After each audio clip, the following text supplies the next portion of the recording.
Hello everyone. तो आज के हम वीडियो में टैक्सेशन का चैप्टर नंबर 6 कर रहे हैं, इनकम फ्रॉम हाउस प्रॉपर्टी।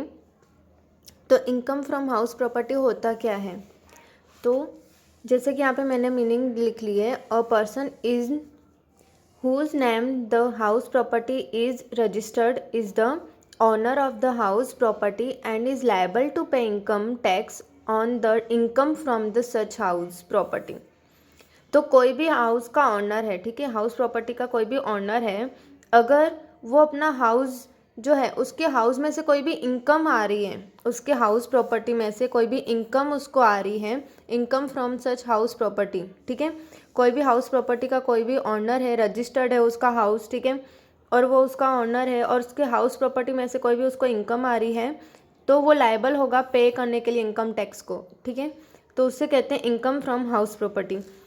अब असेसी मीन्स क्या होता है, इसमें जो भी क्वेश्चंस होंगे उसमें असेसी नाम आपको देखने को मिलेगा। तो उसका मीनिंग क्या है? A person liable for payment of taxes और any other sum of money under the income tax act.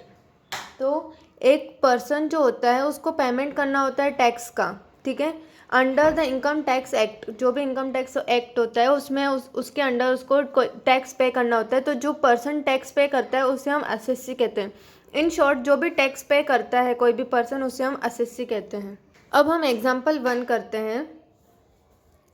तो from the following particulars compute the gross annual value. तो सबसे पहले इनकम फ्रॉम हाउस प्रॉपर्टी में ये जो भी बाकी के जो भी डिटेल्स है वो मैं बाद में समझाऊंगी, क्योंकि अभी हमारे पास टाइम नहीं है, एग्जाम स्टार्ट हो गई है।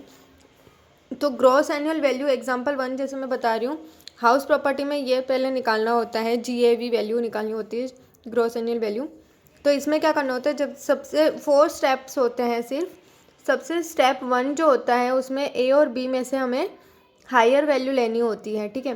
तो A और B सब में होगा, बट हमें नाम याद रखना है कि एनुअल वैल्यू और म्यूनसिपल वैल्यूएशन, ठीक है, वो हमारा A होता है और B जो हमारा होता है फेयर रेंट। इन दोनों में से हायर वैल्यू लेनी है। तो इन दोनों में से हायर जैसे हाउस 1 का 1,08,000 है, ठीक है, उसको कंपेयर करना है स्टैंडर्ड रेट से, स्टैंडर्ड रेंट से, ठीक है। तो स्टैंडर्ड रेंट हमारा C है और इन दोनों में से जो लोअर वैल्यू हो, जो कम वैल्यू हो, वो हमें लेनी है। जैसे 1,08,000 है और स्टैंडर्ड रेट हमने इन दोनों में से A और B में से B चूज़ किया हायर, और इन दोनों में से स्टैंडर्ड रेट में से जो भी कम हो वो हमें चूज़ करना है, ठीक है। तो ये वाला हमारा जो होगा स्टेप 1 का जो आंसर होगा वो ये वाला होगा, 1,01,250, ठीक है। लेट आउट मतलब होता है कि हमने कोई अपना हाउस रेंट पे दिया है तो उसे हम लेट आउट कहते हैं, ठीक है। 1,00,000। अब हमारा जो सेकंड हाउस 2 है उसका स्टेप 1 में आंसर क्या होगा? तो A और B में से जो हायर वैल्यू है वो चूज़ करेंगे, 1,20,000। अब उसको स्टैंडर्ड रेंट से कंपेयर करेंगे तो स्टैंडर्ड रेट तो नॉट अवेलेबल है, ठीक है। तो 1,20,000 हमारा क्या हो जाएगा फाइनल आंसर स्टेप 1 का, ठीक है।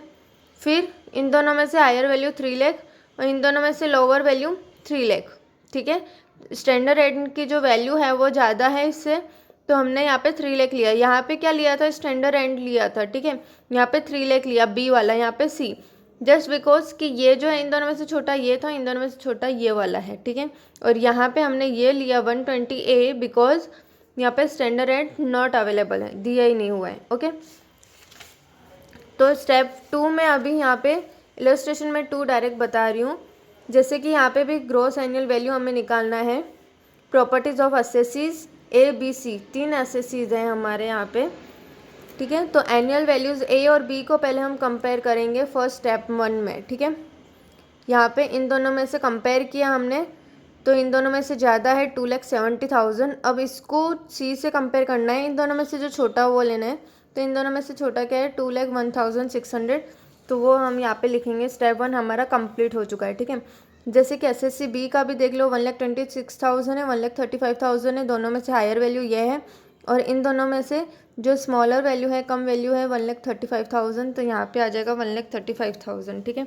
उसके बाद है C का भी 1,26,000, 1,35,000, देन 1,08,000।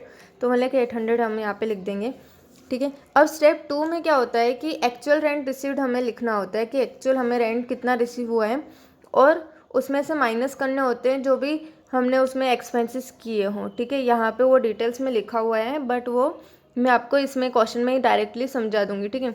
तो स्टेप 2 जो है एनुअल रेंट रिसिप्ट लिखा हुआ होता है। अगर कोई एक्सपेंसेस एडिशनल इन्फॉर्मेशन में नहीं दिया हुआ या इस जो स्टेटमेंट है उसमें नहीं दिया हुआ है तो हमें यही वाला उठा के यहाँ पे लिख देना है बस, और कुछ भी नहीं करना है। तो एनुअल रेंट रिसिप्ट और रिसीवेबल यहाँ पे है, रिसीवेबल भी लिखा होगा या रिसिप्ट लिखा होगा, ठीक है। उसके बाद यहाँ पे लिखा हुआ है determine the gross annual value, ये है year house is under the assumptions that no house remained vacant and either the rent has been actually received और there is no doubt about its recovery. तो यहाँ पे और कोई additional information नहीं है एक्चुअल रेंट रिसिप्ट का, ठीक है। तो हम ये वाला ही यहाँ पे तीनों लिख देंगे, 2,84,000, 1,08,000 और 90,000, ठीक है। अब स्टेप 2 हमारा हो गया। अगर कुछ माइनस करना होगा एक्सपेंसेस में नेक्स्ट क्वेश्चन में आएगा ही तो हम करेंगे, नहीं तो नहीं करेंगे, ठीक है। अदरवाइज यही सेम अमाउंट रहेगी, ठीक है। शॉर्ट क्वेश्चन में भी एग्जाम में पूछा जाता है तो कर सकते हैं, ये आ सकता है। उसके बाद स्टेप 3 जो है उसमें क्या होता है, फाइनल ग्रॉस एनुअल वैल्यू लिखनी होती है कि इन दोनों में से हमें चूज़ करना है हायर वैल्यू लिखनी है। इन दोनों में से हायर वैल्यू 2,84,000 है, 1,35,000, 1,08,000, ठीक है। तो यहाँ पे ये हो गया। अब है स्टेप 4। अब स्टेप 4 में क्या होता है कि जो भी हमारा अगर लॉस हुआ है, कुछ हमारा जैसे कि हमारा कुछ लॉस हुआ है या फिर हमारा कुछ नुकसान हुआ है तो फिर वो हमें माइनस करना होता है और फिर हमें जो फाइनल वैल्यू है वो लिखनी होती है। जैसे कि हमारा हाउस हमने 1,4 को दिया था, ठीक है। रेंट पे स्टार्ट करने जो रहने आए थे लोग वो 1,4 से आए थे, तो 1 से लेके 1,3 तक जो है हमारा रेंट हाउस जो है वो बिना रेंट के था, बिना मतलब हमने किसी को रेंट पे नहीं दिया था, ठीक है। तो वो जो 3 महीने है वो हमारा लॉस में गए तो वो 3 महीने से मल्टीप्लाई करना रहेगा और उसकी अमाउंट माइनस करनी रहेगी, ठीक है। हम क्वेश्चन में देख लेते हैं, समझ में आ जाएगा आपको, बहुत ही ईजी है। तो स्टेप 1 है सबसे पहले तो ए और बी जो है म्यूनसिपल वैल्यूएशन और एनुअल फेयर रेंट है वो दोनों का कंपेयर किया, जो हायर है वो लेना है। तो 54, 65, 65 देन स्टैंडर्ड रेट में से जो सी से कंपेयर करना है, जो लोअर हो वो, तो 59,500। तो स्टेप 1 में हम लिख देंगे 59,500। देन आफ्टर स्टेप 2, तो स्टेप 2 में हमें क्या करना है, एक्चुअल रेंट रिसीव लिखना है। तो एक्चुअल रेंट रिसीवेबल 75,000 है, तो यहाँ पे हम 75,000 लिख देंगे। देन स्टेप 3 में हमें उन दोनों में से जो हायर वैल्यू है वो लिखनी है। तो स्टेप 1 और स्टेप 2 में जो हायर वैल्यू है 75,000 वो लिख दिया, स्टेप 3 कंप्लीट हो गया, ठीक है। अब जो है स्टेप 4 में यहाँ पे उससे पहले देख लो कि क्वेश्चन में क्या बोला है। एग्जाम में पहले क्वेश्चन ध्यान से पढ़ लेना कि क्या क्या इन्फॉर्मेशन दे रखी है। तो ये ABC दे रखा है, एक्चुअल रेंट रिसीट दे रखा है, वैकेंसी पीरियड, वैकेंसी मतलब खाली पीरियड जो था, कितने महीने उसका जो हाउस था वो उसके हाउस में किसी को रेंट पे उसने दिया नहीं था या उसको रेंट किराएदार कोई मिला नहीं था। तो यहाँ पे 2 मंथ हैं, ठीक है। 2 मंथ का उसका लॉस हुआ, उसका 3 मंथ का, इसका 2 मंथ का, ठीक है। Rent received from of the remaining period में जो है ना उसका रेंट रिसीव्ड हुआ है वो 60,000 है, इसका 24,000, 55,000, ठीक है। तो यहाँ पे 2 मंथ का लॉस हुआ है, तो यहाँ पे हम ग्रॉस एनुअल वैल्यू लिखेंगे 75,000 तो था ही, ठीक है। लास्ट हमारी जो वैल्यू थी 75,000, हमारा एक्चुअल रेंट रिसीव्ड क्या है 75,000, ठीक है। 75,000 यहाँ पे लिखा। अब 75,000 2 मंथ्स का था, vacancy period into 2 divide by 12 करेंगे तो यहाँ पे आएगा 12,500। तो ये माइनस करेंगे तो 62,500 आएगा, जो कि यहाँ पे आपको फिर से लिख देना है फाइनल ग्रॉस वैल्यू। अब हाउस 2 का है, जैसे कि हम A और B को कंपेयर करें तो इन दोनों में से जो हायर वैल्यू है वो लेनी है।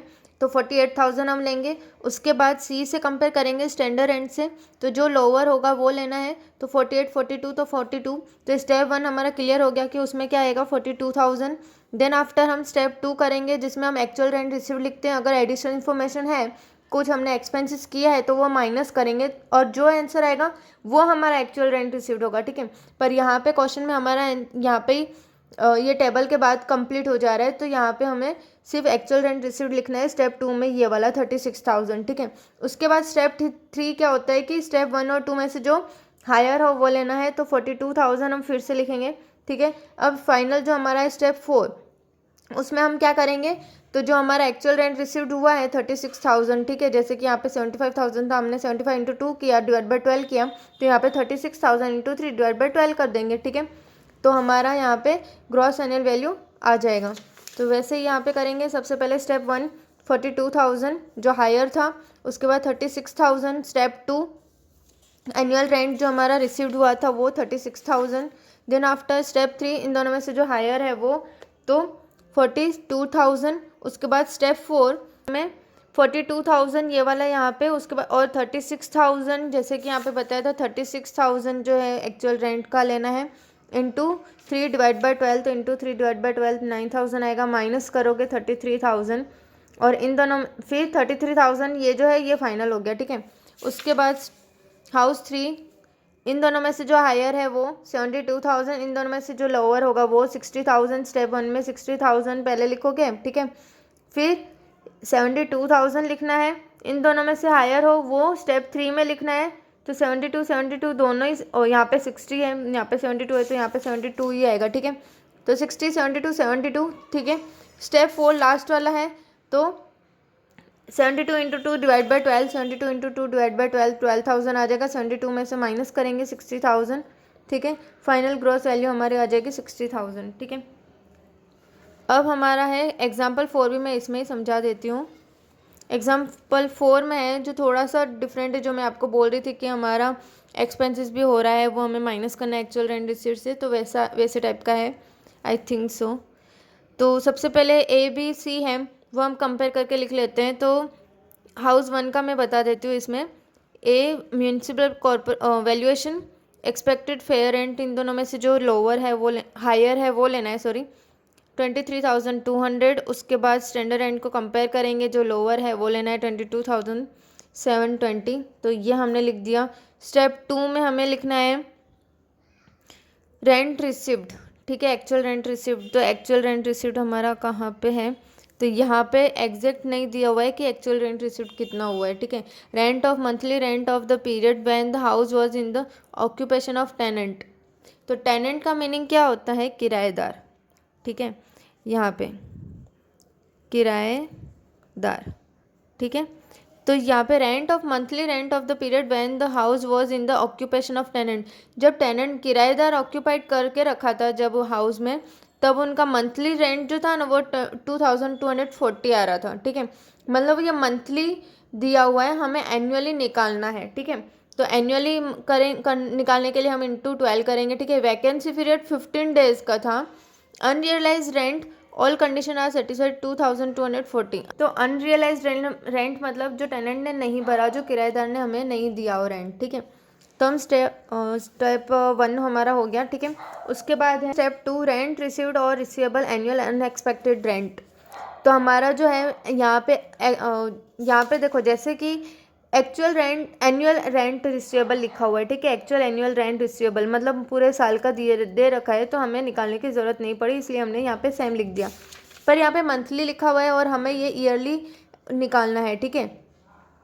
तो यहाँ पे हमें क्या करना पड़ेगा, इंटू 12 करना पड़ेगा, जो भी यहाँ पे मंथली उन्होंने रेंट लिख के दिया है। तो इंटू 12 किया, ठीक है, तो 26,880 आया। अब अनरियलाइज रेंट, हमें रेंट पूरा 12 मंथ से हमने मल्टीप्लाई कर दिया, मतलब हमें पूरा इतना रेंट मिलना चाहिए था, बट हमारा अनरियलाइज रेंट इतना है, ठीक है, हमें इतना नहीं मिला है रेंट, तो वो हम ऑब्वियसली माइनस करेंगे यहाँ पे, ठीक है। तो हमारे पास इतना बचेगा कि हमारा एक्चुअल रेंट रिसीव जो हुआ है, हमारे हाथ में कितने पैसे आए, तो 24,640 आने इतने चाहिए थे, बट हमारा ये इतना नुकसान हो गया, उसने 1 महीने का यहाँ पे हमें किराया नहीं दिया है, ठीक है। तो 24,640 आ गया। अब स्टेप 3 में क्या होता है, जो इन दोनों में से जो ज़्यादा हो वो हायर वैल्यू, तो ये लिख दिए हमने यहाँ पे 22 और 24, तो 24। देन आपसे स्टेप 4 में लास्ट वैल्यू में से हमें जो एक्चुअल रेंट रिसीव्ड है उसका जो है माइनस करना होता है, ठीक है, इंटू करके डिवाइड करना होता है। वहाँ पे तो ईयरली दिया हुआ था, इसके लिए हमने मंथली इंटू किया और डिवाइड बाय हमने 12 किया, ठीक है, क्योंकि मंथ का था वहाँ पे पूरा।